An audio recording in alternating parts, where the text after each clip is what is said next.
अस्सलाम वालेकुम नाज़रीन, मैं हूं आपका आदिल शहजाद और आप देख रहे हैं आदि व्लॉग। को पता है कि मैं डेली बेसिस पे व्लॉग बनाते वीडियो बनाने का टॉपिक है वो हेल्थ के बारे में। नान भाई से थोड़ा सा टाइम लिए कि आप प्लीज़ हमें थोड़ा सा टाइम दें और हमें थोड़ा बहुत कॉलेज के बारे में गाइड कर दें। अस्सलाम वालेकुम इमरान भाई। वालेकुम अस्सलाम। क्या भाईजान क्या हाल है, तबीयत सेहत अल्हम्दुलिल्लाह कैसी है? खैरियत से जी।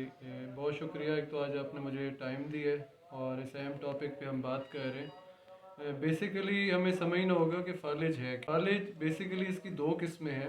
अगर तो दिमाग को जो खून का बहाव है उसमें कोई रुकावट आ जाती जी। है, उससे भी फालिज हो सकता है।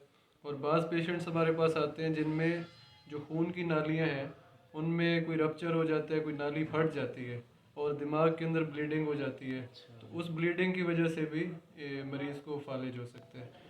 दोनों फालिज की किस्में हैं, लेकिन मरीज़ में असरात में भी थोड़ा सा फ़र्क होता है। दोनों किस्मों में अलामात मुख्तलिफ होती हैं। उस पर हम आगे चल के बात की है कि इसकी अलामात क्या है और कैसे एक शख्स को मालूम होगा कि मुझे फालिज हो रहा है। तो इसमें एक आम सी चीज़ हर बंदे ने अपने जहन में रखनी है कि अगर एकदम से कोई शख्स महसूस करता है कि उससे अपना तवाज़ुन बरकरार नहीं रख पा रहा, वो एकदम से गिरने लगता है, कोई ठीक है। बैलेंस नहीं कर पा रहा या फोकस नहीं कर पा रहा, पढ़ रहा है तो उससे फोकस नहीं हो रहा, सर में दर्द हो रहा है, एक साइड पे कमज़ोरी, चीज़ नहीं पकड़ी जा रही, तो ये फालिज की बुनियादी अलामात है। ठीक है। मतलब इसमें आपने फिर देर नहीं करनी और फ़ौरन आपने डॉक्टर से रजू करना है, क्योंकि जो शुरू के चंद घंटे या चंद मिनट है उस पे ही आगे आपके इलाज का दारोमदार है। ठीक है। क्या इससे नौजवान भी फाली का शिकार हो सकते हैं और इसमें स्ट्रेस का क्या किरदार है? ये आपने बिल्कुल एक अच्छा सवाल किया है। एक हमारे यहाँ आम तौर पे सोचा जाता है कि फालिज सिर्फ बूढ़े लोगों को मुतासिर करता है, जी। लेकिन ऐसी बात नहीं है। फालिज बच्चों को भी मुतासिर कर सकता है, नौजवानों को भी कर सकता है और बूढ़े लोग भी इसका शिकार हो सकते हैं। ठीक है। इसमें कोई एज का डिफरेंस नहीं है सही है। फालिज से। और बहुत सारे हमारे पास नौजवान पेशेंट्स भी आते हैं ठीक जो है। फालिज का शिकार होते हैं और उनमें बुज़ुर्गों जैसी अलामात होती हैं, जी। अलामात का फ़र्क नहीं होता। अच्छा। और दूसरा जो आपने सवाल किया है कि स्ट्रेस का क्या किरदार है, जी। तो स्ट्रेस फालिज की एक बहुत बड़ी वजह है। अच्छा। ख़ासकर जो मैंने शुरू में आपसे ज़िक्र किया है कि जो ब्लीडिंग होती है दिमाग में, ब्रेन हेमरेज हम जिसे कहते जी हैं, जी। तो उसमें स्ट्रेस का बहुत ज़्यादा अमल दखल है। अगर कोई शख्स बहुत ज़्यादा परेशानी ले रहा है और उसमें उसे उसका ब्लड प्रेशर कंट्रोल नहीं होता है, ठीक या है। एकदम से ब्लड प्रेशर इंक्रीज़ करता है, और वजूहत हो सकती हैं, तो जो ब्रेन हेमरेज है उसके बहुत ज़्यादा पेशेंट्स। हमारा जो तीसरा सवाल है, क्या फालिज मारूसी बीमारी है? मौरूसियत का भी फालिज में किरदार हो सकता है, लेकिन मतलब आप कह लें कि डायरेक्ट वजह नहीं है फालिज की मौरूसियत। हाँ, कुछ ऐसी बीमारी हैं जो आगे चल के फालिज का बायस बन सकती हैं, ठीक तो है। उसमें मौरूसियत का किरदार हो सकता है, जो जेनेटिक फैक्टर हम कहते हैं उसमें, जैसे ब्लड प्रेशर है, ठीक हो गया। शुगर है। ये ऐसी बीमारियां कि इनके पेशेंट्स में जेनेटिक हिस्ट्री होती है, मतलब पीछे उनके वालदेन या जो उनके बुज़ुर्ग हैं वो इन बीमारियों से मुतासिर होते हैं। तो ये चंद एक ऐसे फैक्टर हैं जो आगे चल के फालिज का सबब बन सकते हैं। ठीक है। फिर एक इनडायरेक्ट आप कह सकते हैं जेनेटिक फैक्टर होते हैं कि जो आपका लाइफ स्टाइल है, ठीक हो गया। अगर आपके घर का माहौल है, आपकी जो ईटिंग हैबिट्स हैं, वो ज़ाहिर बात है एक बंदा अपने पेरेंट्स से इनहेरिट करता है, जी बिल्कुल। पेरेंट्स से उसने सीखना है।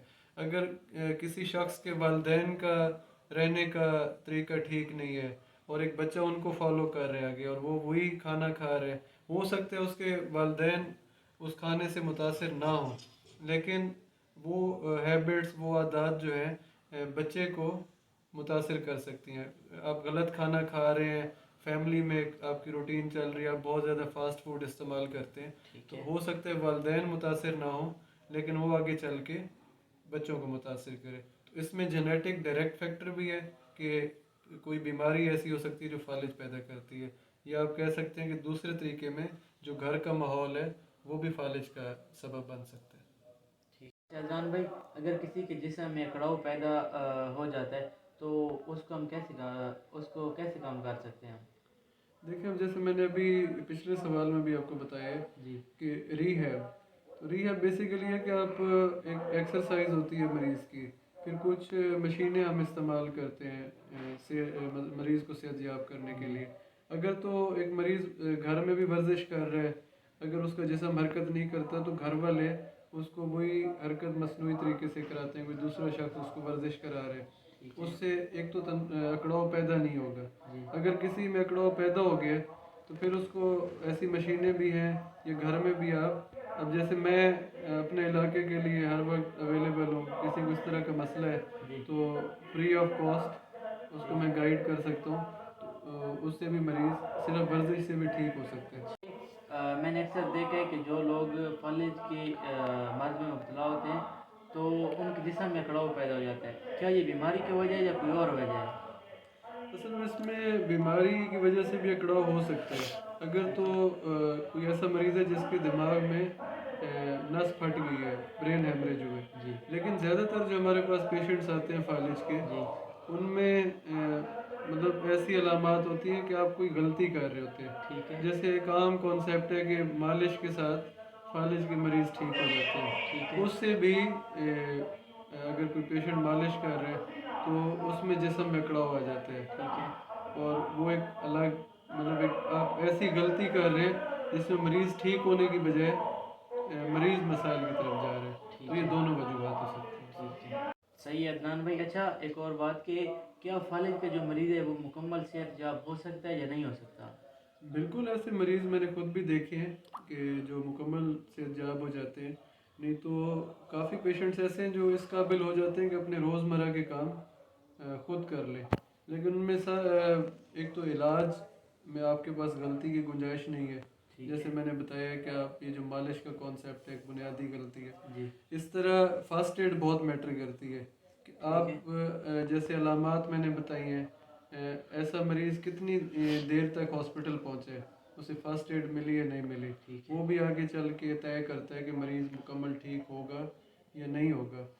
सिर्फ शहरों में हम देखते हैं तो 10% ऐसे मरीज़ हैं जो ठीक नहीं होते, जिनको दूसरे बंदे की मदद की ज़रूरत होती है, ठीक लेकिन है वही तादाद हमारे देहातों में आके 90% तक पहुंच जाती है। अच्छा 10% मरीज़ ऐसे होते हैं जो कुछ करने के काबिल हो जाते हैं, नहीं तो 90% पेशेंट ऐसे हैं जो इन गलतियों की वजह से सारी ज़िंदगी आगे जो भी उन्होंने गुजारनी है वो चारपाई पे गुजार देते हैं। तो एक तो गलती की गुंजाइश नहीं है, ठीक है दूसरा फर्स्ट एड बहुत मैटर करती है, ठीक है आप कितना जल्दी हॉस्पिटल जाते हैं। फिर एक रिहेबिलिटेशन है जो मेरा शौक है, जी उसके साथ आप जब इलाज के एक मतलब पूरे मरहले से गुजरते हैं, ठीक है वो बहुत मैटर करता है, वो एक सबसे अहम चीज़ है ठीक हो कि गया अगर वो मरीज़ रिहैब प्लान से नहीं गुजरता तो फिर उसके सेहतयाब होने के चांसेस बहुत कम हो जाते हैं। आपने हमें इतना टाइम दिया उसके लिए आपका बहुत बहुत शुक्रिया। और आज का आखिरी सवाल ये है कि जो फालिज का मरीज़ होता है तो उसको सेहतयाब होने में कितना टाइम लगता है? देखिए, वैसे तो बीमारी की नौयत पे डिपेंड करता है जी कितना टाइम लग सकता है, लेकिन ज़्यादा से ज़्यादा 6 महीने लग सकते हैं, और यही दौरानिया कम हो कि 10 दिन तक भी जा सकता है। ठीक है फर्स्ट एड, बार बार मैं कह रहा हूँ कि आपको अलामात का पता होना चाहिए, ताकि अगर खुदा न खास्ता किसी भी शख्स को मसला होता है फालिज का तो बर वक्त हॉस्पिटल पहुँचे। ठीक उस है पर डिपेंड करता है कि वो कितने दिनों में सेहतयाब हो जाएगा। और दूसरी चीज़ है कि गलती की गुंजाइश नहीं है। ठीक है अगर आप ये गलत चीज़ें दोहराएंगे, जैसे मालिश कर रहे हैं, कोई गलत दवाइयाँ खा रहे हैं और ऐसे हाथों में जा रहे हैं इलाज के लिए जिनका कोई साइंटिफिक बैकग्राउंड नहीं है, तो वो लोग तो फिर कई कई साल भी बेचारे चारपाई पे गुजार देते हैं। लेकिन वैसे हमारे यहाँ जो एक मतलब एक मैं देखता हूँ अपने पेशेंट्स में भी 10 दिन से लेकर 6 महीने का दौरानी होता है जिसमें मरीज सेहतयाब हो जाता है। अच्छा माशाल्लाह। उससे हमें पता चलता है कि इस मर्ज़ को सिर्फ डॉक्टर ठीक नहीं कर सकता, इसमें मरीज़, उसके घर वाले और डॉक्टर का अहम किरदार है। हम उम्मीद करते हैं हमारे ये सवालात और इन पर डॉक्टर साहब की तरफ से मिलने वाली रहनुमाई एक बेहतरीन नुक्ते आगाज़ साबित होंगी। वीडियो को लाजमी शेयर कर देना ताकि जिन लोगों को फालिज के बारे में नहीं पता है तो उन तक ये इन्फॉर्मेशन पहुंच सके। سب اپنا اپنا خیال رکھنا اور ہمیں اپنی دعاؤں میں یاد رکھنا. آج کے لیے اتنا ہی. اوکے, اللہ حافظ.